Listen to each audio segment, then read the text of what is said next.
প্রিয় ছাত্রছাত্রীরা, তোমাদের আজ আমি দশম শ্রেণীর ভূগোল বিষয়ের 5 নম্বরের বড় প্রশ্নগুলো নিয়ে আলোচনা করব, যেগুলি তোমাদের এই টেস্ট পরীক্ষা এবং পরবর্তীতে মাধ্যমিক পরীক্ষায় আসার সম্ভাবনা খুব প্রবল থাকে। তাই তোমরা ভিডিওটিকে স্কিপ না করে পুরো ভিডিওটা অতি অবশ্যই দেখবে, দিতে তোমাদের পরীক্ষায় এই প্রশ্নগুলো খুব কাজে লাগবে।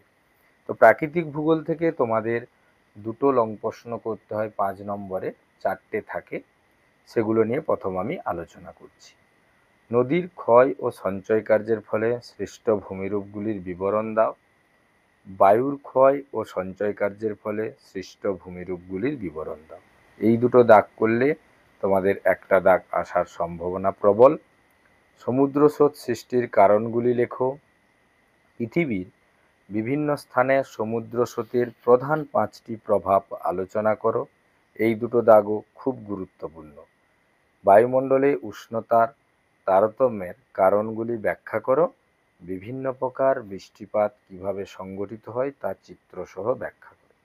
এখানে তোমাদের বলে রাখি, ভূগোলে যে কোনো লং প্রশ্ন কিংবা 3 মার্ক বা 2 মার্কের ক্ষেত্রে যেখানে চিত্র দেওয়া সম্ভব, তোমরা অতি অবশ্যই চিত্র অঙ্কন করবে। চিত্র অঙ্কন করলে ভূগোলে নাম্বার পাওয়া খুব সহজে বেশি নাম্বার তোমরা তুলতে পারবে। এরপরে হচ্ছে আঞ্চলিক ভূগোল থেকে তোমাদের যেগুলো পড়তে হবে। পূর্ব ও মধ্য ভারতে, পূর্ব ভারতে লৌহ ও ইস্পাত শিল্পের কেন্দ্রীভবনের কারণগুলি লেখো। পূর্ব ভারতে লৌহ ইস্পাত শিল্প কেন্দ্রীভবনের কারণ। ভারতের পশ্চিমাঞ্চলে কার্পাস বয়ন শিল্পের উন্নতির কারণ। ভারতের পশ্চিমাঞ্চলে পেট্রোরাসায়ন শিল্পের কেন্দ্রীভবনের কারণগুলি আলোচনা করো। শিল্প থেকে এই 3টা প্রশ্ন পড়লে একটা প্রশ্ন আসার সম্ভাবনা তোমাদের অতীব প্রবল। এরপরে যেটা পড়তে হবে, ভারতের জনসংখ্যা বন্টনের প্রধান কারণগুলি আলোচনা করো।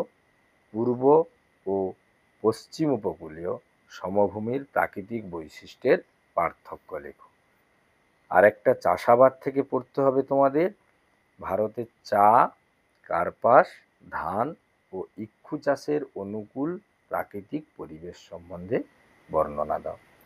এই 4টে চাষাবাদ পড়লে তোমরা একটি পাওয়ার খুব সম্ভাবনা বেশি।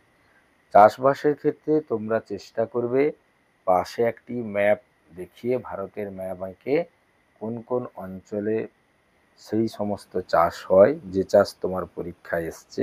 ধান হলে ধান, কার্পাস হলে কার্পাস, ইক্ষু হলে ইক্ষু, চা হলে চা, ওই অঞ্চলগুলো চিহ্নিতকরণ করে দেওয়ার চেষ্টা করবে। ভিডিওটি তোমাদের কেমন লাগলো কমেন্টে জানাবে।